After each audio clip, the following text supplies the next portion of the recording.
Wyatt Paxton never realized coming home could be as bittersweet as leaving. He climbed the wooded hill that overlooked Kerrville, his two younger brothers and their girlfriends behind him. After 4 years in college, he thought he'd be ready to become his father's manager at Paxton Trucking, and he thought he'd be over Orley Bates. He wasn't, and he wasn't. An oak branch dipped low in the pathway. Wyatt pulled it aside for the rest of the party.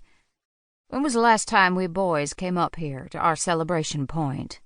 2 years. His younger brother Adler passed him with a smile. He and Wyatt had inherited fair coloring from Daddy and their mother, a woman they only knew from photos. "I was celebrating heading off to college." "It was my high school graduation, Ad." Clay, the youngest brother, gave Adler a playful punch on the shoulder. His dark good looks hailed from Wyatt's stepmother and her Ramirez clan. "And the start of my servitude at the office now finished, hallelujah."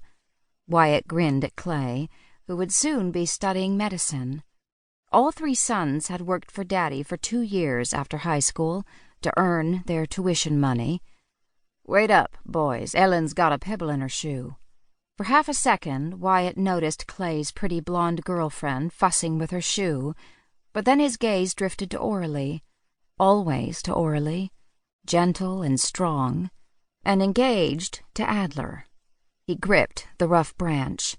Adler and Orley had been together 7 years. They'd be married in August. When would it stop hurting? Ellen worked her shoe back on, and the ladies passed Wyatt. "Thanks, Wy." Orley smiled, her brown eyes sweeter than Mama's flan.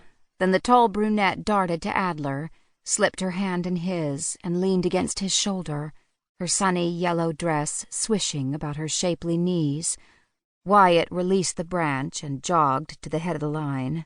Better to have the lovebirds behind him than in front. Adler chuckled.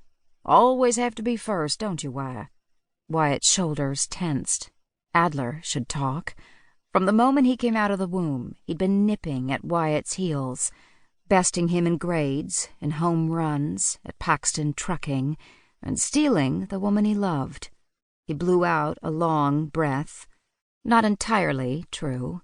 Sure, Wyatt had met Orley first, but while he was working up the nerve to ask her out, Adler swooped in, never hesitating, never failing. Wyatt had to admit Adler and Orley were good together. He rounded the bend and stopped. He'd forgotten about the footbridge. A chasm cut through the side of the hill, spanned by an old 2x8. Rats!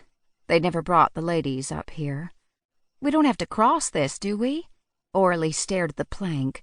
She and Ellen wore fancy dresses and heels from Wyatt's college graduation party this afternoon.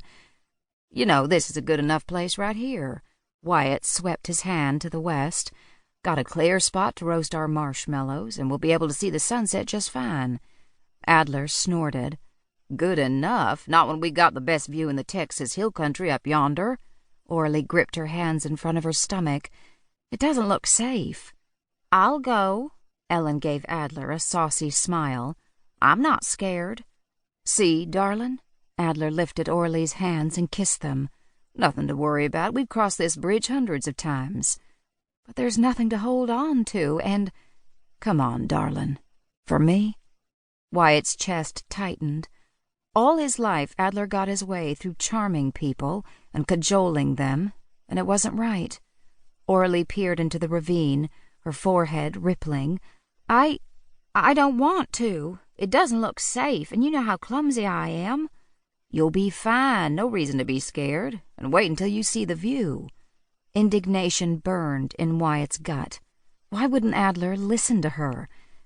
"The view's fine here. Don't push her to do something she doesn't want to." Adler dropped his fiancée's hands and stepped around her. His pale blue eyes narrowed at Wyatt.